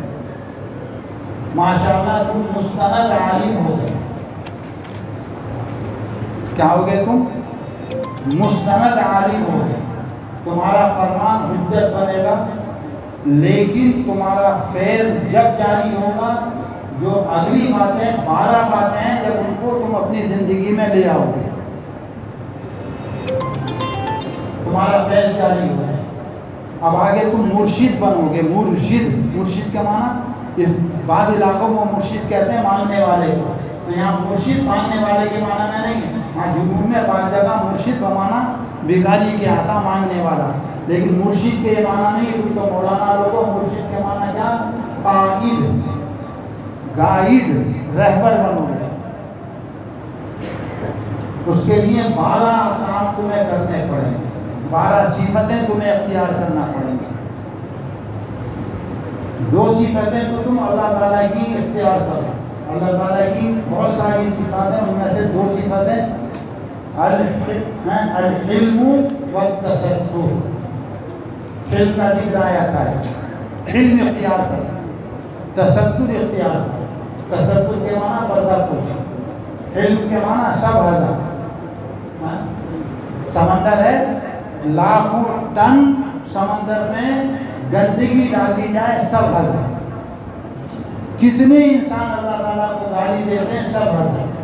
کسی کی روٹی بند نہیں کرتا, پانی بند نہیں کرتا, روشنی بند نہیں کرتا, زمین اس کے پیروں سے نہیں کھسکاتا, آسمان کا سایہ اس سے ختم نہیں کرتا. تو 2 صفتیں اختیار کرو گے کس کی؟ اللہ کی, علم اور تصدق. اس کے بغیر کام نہیں کر سکو گے. دو صفتیں اختیار کرو کہ حضرت محمد رسول اللہ صلی اللہ علیہ وسلم کی رافت اور رحمت. رافت کے معنی نرمی، رحمت کے معنی مہربانی. رافت اور مہربانی کے بغیر کچھ نہیں کر سکے گا. وہ اگر پھر ان کی دلیلیں لائیں گے تو بہت. سفر میں کسی نے چادر اوڑے میں کنی دار چادر اتنی زور سے کھینچی کہ گلے پہ نشان آ گیا. پڑھیے جی، گلے پہ نشان آ گیا. اور آپ نے اس کی طرف دیکھا، مسکرائے. وہ کہہ رہا کہ حضرت اللہ نے جو مال آپ کو دیا اس میں سے مجھے بھی کچھ دے دیجیے. حالانکہ یہ بات بغیر چادر کھینچی بھی کہی جا سکتی تھی. تو رافت اور رحمت دو صفتیں تمہیں اختیار کرنا پڑیں گی صدیق اکبر کی، صدق اور تصدیق. صدق و تصدیق دو صفتیں اختیار کرو گے حضرت عمر فاروق رضی اللہ تعالیٰ عنہ کی. امر بالمعروف اور نہی عن المنکر بلا خوف لومۃ لائم. بلا خوف لومۃ لائم کا ذکر بھی آیا ہے. معاشرے کے اندر جو خرابی آج ہے، جتنی بھی خرابیاں ہیں، ان دو صفتوں میں دونوں صفتوں کو ہم نے اختیار نہیں کیا، ایک صفت اختیار کی ہے. امر بالمعروف تو ہے، نہی عن المنکر ہمارے اندر نہیں ہے. سارا معاشرہ بگڑا ہوا. جب تک امر بالمعروف کے ساتھ نہی عن المنکر نہیں ہوگی، معاشرے کے اندر صلاح اور خلا پیدا نہیں ہوگا. یاد رکھیں. تو دو صفتیں اختیار کرنا پڑے گی کس کی؟ حضرت عمر فاروق رضی اللہ تعالیٰ عنہ کی. کیا؟ امر بالمعروف اور نہی عن المنکر. کتنی ہو گئی اب تک؟ 8 ہو گئی. دو صفتیں اختیار کرو گے حضرت عثمان غنی کی، حیا اور تسلیم. حیا بے حیا معاش مارچے خواہی ہوئے. من فاتک الحیا فقل معاشی. حیا اور تسلیم.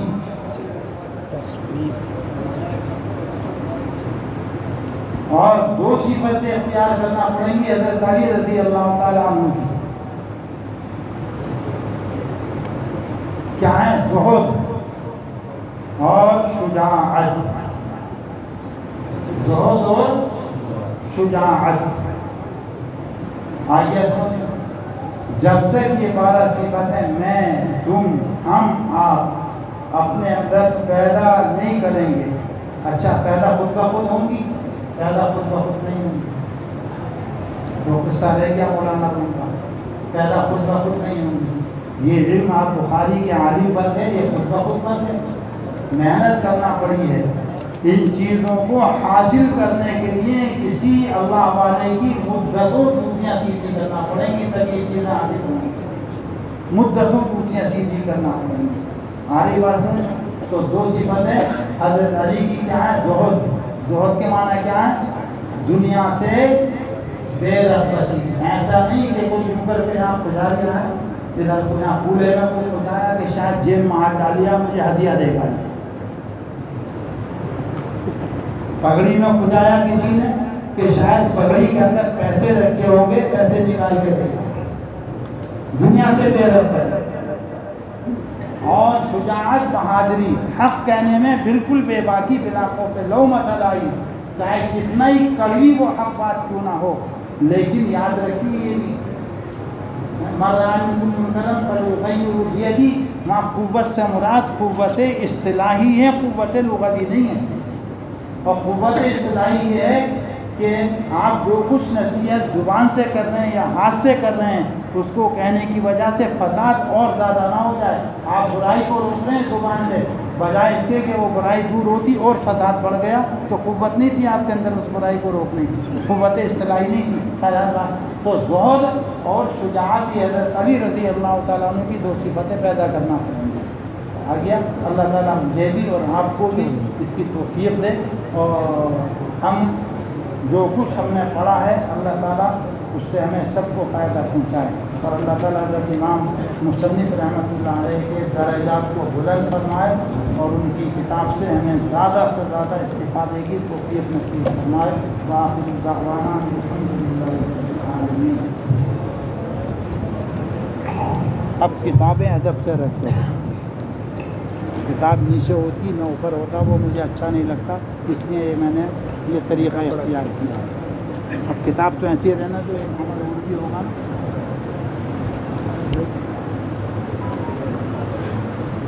کتاب اچھا نکاح بھی ہوگا تو کتاب ہٹا دو، پھر دوسرے بچے لے کے آ جائیں گے کتاب، یہ سب نیچے لے جائیں، ماتی پائی کے لے کے جاؤ۔ بعد میں کرو گے۔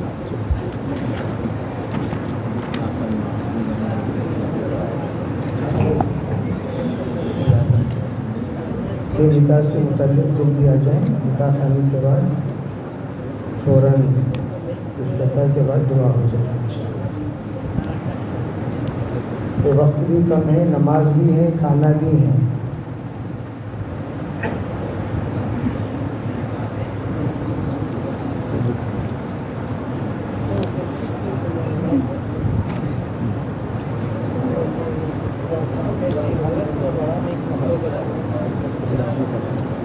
جلدی ہو ابھی بے مفتی سراج الدین اور مولی تصور اور ان کے متعلقین آگے آ جائیں۔ مولی تصور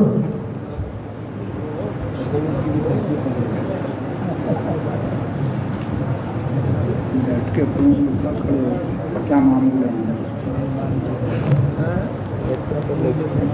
کبھی کبھار کھڑے ہو جاتے ہیں، کبھی کبھار مہاجوی سمجھ لیجیے۔ جی جی جی کر لیجیے، کھڑے میں تو کھڑے ہو کر ہی پڑھتا ہوں۔ میرا معاملہ یہ افتاح سے فارغ ہوئے، یہ دورے سے فارغ ہوئے۔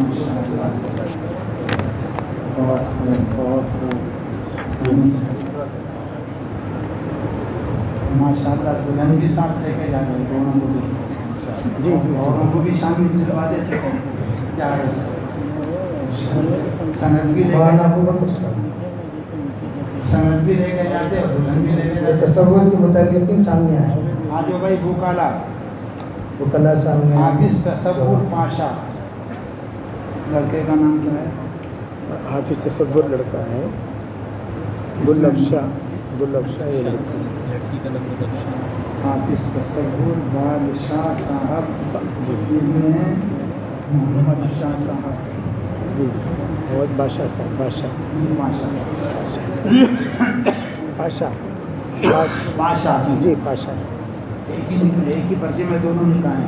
یہاں ایک پرچی، چھوٹی پرچی چاہیے تو پہلے کون ہے؟ یہ ہے مفتی صاحب، مفتی سراج الدین ابن شہاب الدین مرضیہ بنت مولانا ابو بکر صدیق کاشفی، گواہ یاسین شیخ داود، یاسین شاہ حمید۔ یہ گواہ کہاں ہے؟ یاسین شیخ داود، یس شاہ حمید، ہاں بے شاہ الحمید صاحب، شاہ حمید صاحب جی جی حاضر ہیں شاہ الحمید صاحب۔ وکیل کون ہے؟ چلیے وکیل ابو بکر وکیل صاحب، ابو بکر صاحب والد وکیل، ابائی وکیل ہیں۔ جی جی یہ مرضی آپ کی بیٹی ہے؟ ماشاء اللہ۔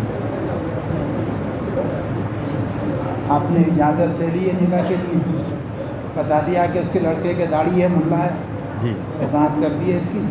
یہ بھی عالم ہے انہی کی بیٹی۔ اچھا، ارے عالم ہوں یا مفتی اعظم ہوں اس سے بحث نہیں ہے، بچے ماڈرن ہیں، کمپیوٹر اور نیٹ کے زمانے کے آج کل بچے۔ ہمارے یہاں ایک حافظ صاحب تھے، ان کا انتقال ہو گیا مدرسے میں مدرس۔ ایک ابا آئے تو حضرت میری لڑکی بڑی نافرمان ہے،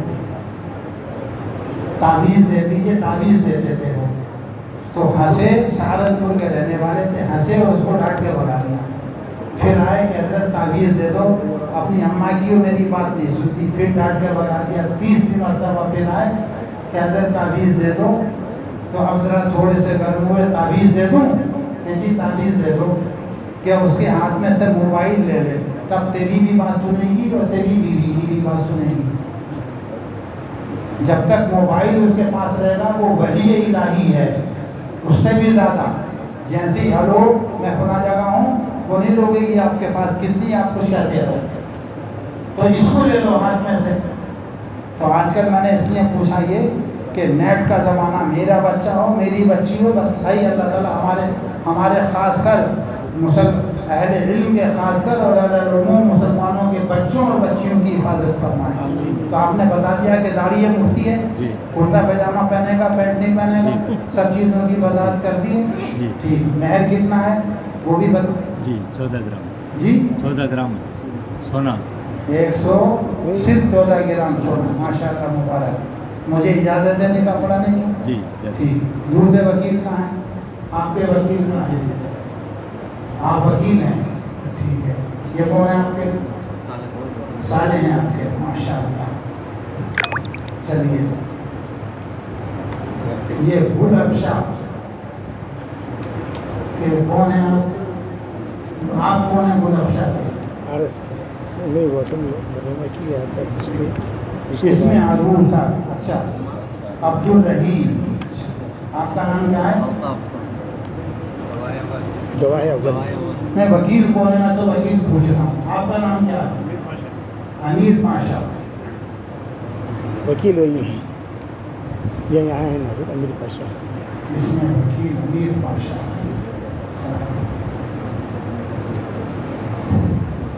لڑکی کا کیا نام ہے؟ گل افشا۔ اس میں گرامی تصور پاشا۔ تصور پاشا۔ آپ وکیل ہیں، بچی سے کوئی رشتہ ہے آپ کا؟ لڑکی کون ہے آپ کی؟ ہاں جی آپ کی، ماشاء اللہ۔ آپ نے بتا دیا ہے کہ یہ پاشا صاحب بہت بڑی داڑھی رکھتے ہیں، اتنی بڑی؟ جی، کرتا پاجامہ پہنیں گے، یہ بھی بتا دیا آپ نے، سب کچھ بتا کے اجازت دی ہے نا؟ ہاں بتایا تو ٹھیک ہے۔ اجازت دے دی تھی اس نے داڑھی کو سن کر؟ اجازت دے دی تھی، ماشاء اللہ۔ کیسے کیا کہا تھا کہ کر دو نکاح، یا خاموش ہو گئی تھی؟ الحمدللہ کہ الحمدللہ، ماشاء اللہ۔ میں نکاح پڑھا دوں گا؟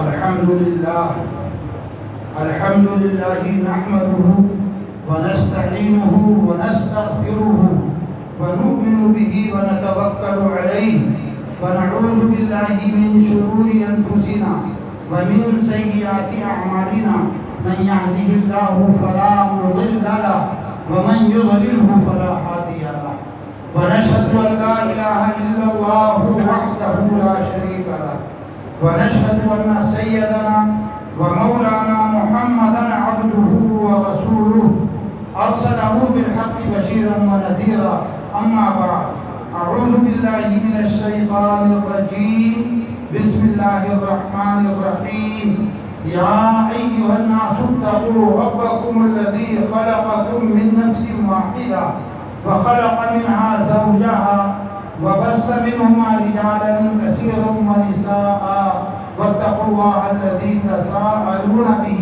والأرحام إن الله كان عليكم رقيبا يا أيها الذين آمنوا اتقوا الله حق تقاته ولا تموتن إلا وأنتم مسلمون يا أيها الذين آمنوا اتقوا الله وقولوا قولا سديدا يصلح لكم أعمالكم ويغفر لكم ذنوبكم ومن يطع الله ورسوله فقد فاز فوزا عظيما قال النبي صلى الله تعالى عليه وسلم النكاح من سنتي فمن لم يعمل بسنتي فليس مني أو كما قال عليه الصلاة والسلام۔ جناب مفتی محمد سراج الدین صاحب، ہم نے آپ کے نکاح میں مرضیہ بنت مولانا محمد ابو بکر صدیق صاحب قاعدہ شرعیہ کے مطابق حاضرین کی شہادت کے ساتھ مرضیہ کو تمہارے نکاح میں دیا، کیا تم نے اس کو اپنے نکاح میں قبول کیا؟ آواز نہیں آئی مجھے۔ الحمدللہ میں نے قبول کیا، میں نے اس کو اپنے نکاح میں قبول کیا۔ میں نے اس کو اپنے نکاح میں قبول کیا۔ بارک اللہ لکما و جمع بینکما بالخیر۔ جناب حافظ تصور پاشا صاحب، ہم نے آپ کے نکاح میں گل افشا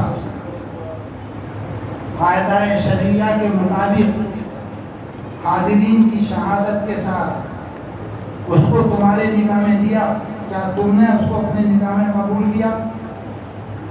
الحمدللہ اس کو میں نے اپنے نکاح میں قبول کیا۔ بارک اللہ لکما و جمع بینکما بالخیر۔ مشکل لے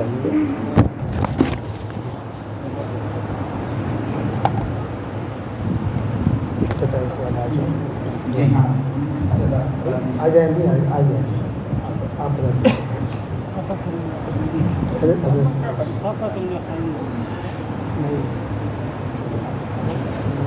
جی 15-20 منٹ کیا رسم کو ختم کرنے کے لیے اور رسم کو جاری کرنے کے لیے افتتاح کرانا کیا جانے سب لوگ بھوکے ہیں. بھائی حضرت کی 15-20 منٹ انشاءاللہ افتتاحی بات ہوگی. پھر انشاءاللہ نماز کے بعد دستار بندی ہوگی. کھانا کھانے سے مختصر صرف دستار بندی کر لیں گے, تقسیم اسناد بعد میں کر لیں گے. افتتاح کرا لیں گے. یہ کہہ رہے ہیں افتتاح کر لیں گے, باقی کچھ اعمال ہیں تقسیم اسناد اور دستار بندی وہ نماز کے بعد کر لیں گے کہہ رہے ہیں. اسناد جی باقی طبیعت کا انشراح میں بھی عرض کر رہا ہوں. بسم اللہ اور پہلی حدیث سن لیجیے. باقی آپ کی طبیعت کا جیسا انشراح ہو جو پڑھ رہی ہے وہی پڑھ رہی ہے, وہی سب کچھ سب منتظر تو آپ کہہ رہے ہیں کوئی نہیں نماز کی بات کریں گے. یہ سمجھیں گے عربی کیا منتظر. بخاری شریف ختم ہو رہی ہے اور کیا ہو رہا ہے دیکھیے آپ سنو.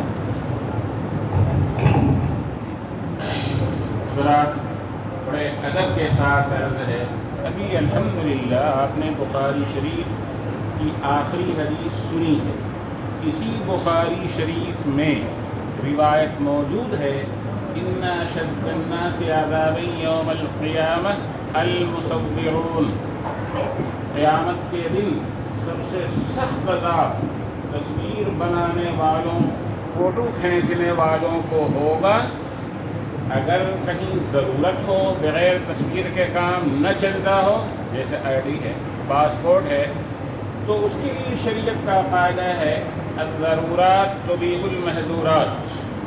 وہاں تو گنجائش ہے, لیکن یہاں میں نہیں سمجھتا کہ کوئی ایسی ضرورت ہے کہ جس کے لیے مسلسل پورے پروگرام کی تصویر کشی ہو رہی ہو.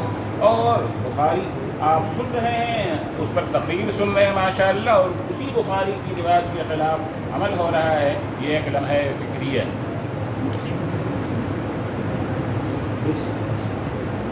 کم سے کم اللہ کے اس مقدس گھر میں اس میں تو یہ کام نہ ہونا چاہیے. اور مثلاً دیکھیے کل کے لگا ہوا ہے, جو حضرات لگا رہے ہیں وہ بھی انفرادی طور پر بھی کام ہو رہا ہے اور اجتماعی طور پر بھی کیا ہو رہا ہے. اس کے اندر نیچے کیا گیا ہے. اب ان کی خواہش ہے کہ بخاری شروع کرا دوں. باقی یہ بخاری شروع نہیں ہے کہ رسم ہے, یاد رکھیے. اور ہم لوگ رسم کے قائل نہیں ہیں, صاف بات. یہ بخاری شروع کرنے کا طریقہ نہیں ہے. جب ہو رہا ہے میں صرف نہیں ٹھہرو وہیں رہو, میں صرف برکتاً وہ حدیث پڑھ دیتا ہوں. طلبا سن لیں دھیان سے, جو بخاری شروع کرنے والے طلبا ہیں حدیث کو دھیان سے سن لیں. حدیث جو طلبا دھیان سے طلبا حدیث کو سن لیں. آپ نے نہیں سمجھا دیوبند میں کتنا قیمتی وقت اس وقت والا چل رہا ہے.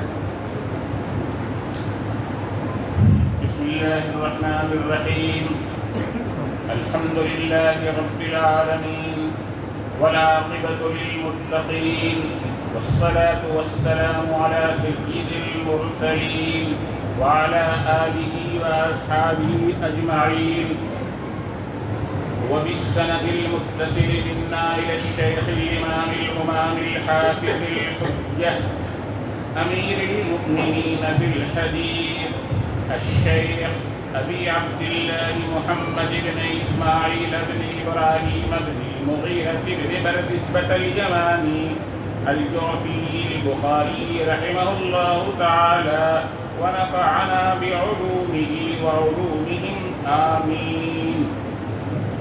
باب كيف كان بدء الوحي إلى رسول الله صلى الله عليه وسلم وقول الله عز وجل إنا أوحينا إليك كما أوحينا إلى نوح والنبيين من بعده. وبه قال حدثنا الحميدي قال حدثنا سفيان قال حدثنا يحيى بن سعيد الأنصاري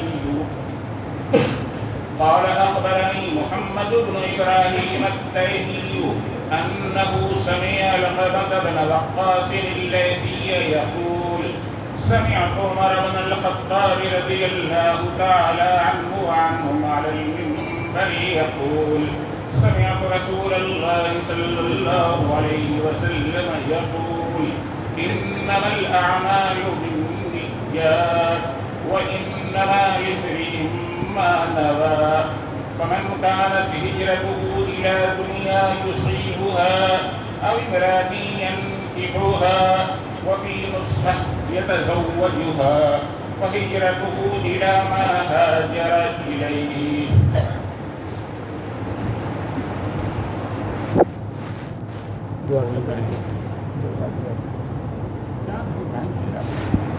میں کیا کر سکتا ہوں؟ آپ کو پہلے صحیح نظام بنانا چاہیے تھا، وقت کی تعین کے ساتھ، تحدید کے ساتھ سب پروگرام ہو جاتا ہے.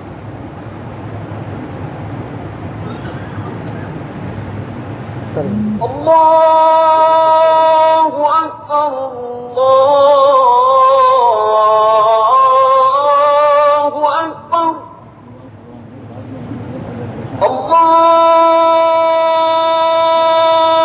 اکبر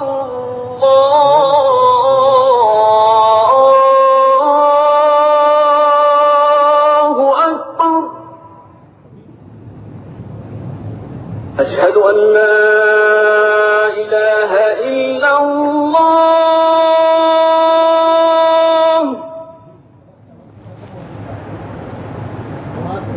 اشہد ان لا الہ الا اللہ.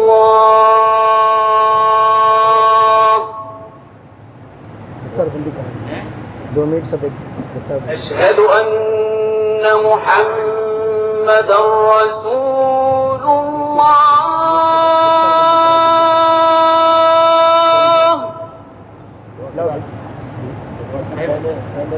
اشہد ان محمد رسول اللہ.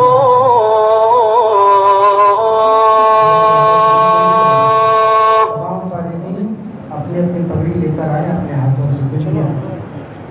حی علی الصلاۃ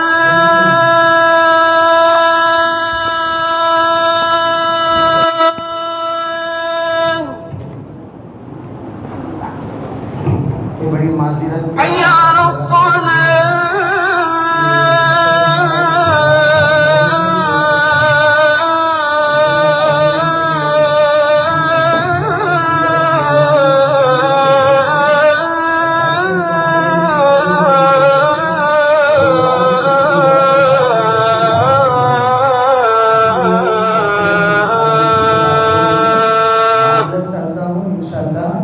دستار بندی کرانے کے بعد حی علی الفلاح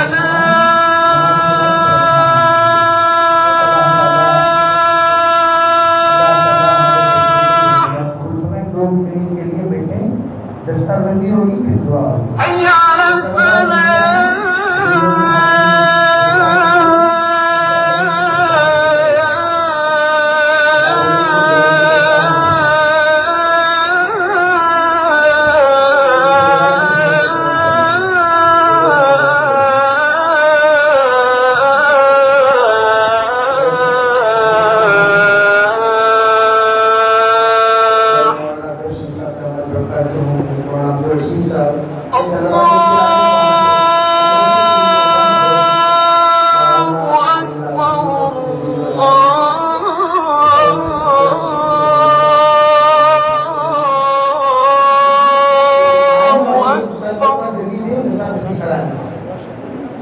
لا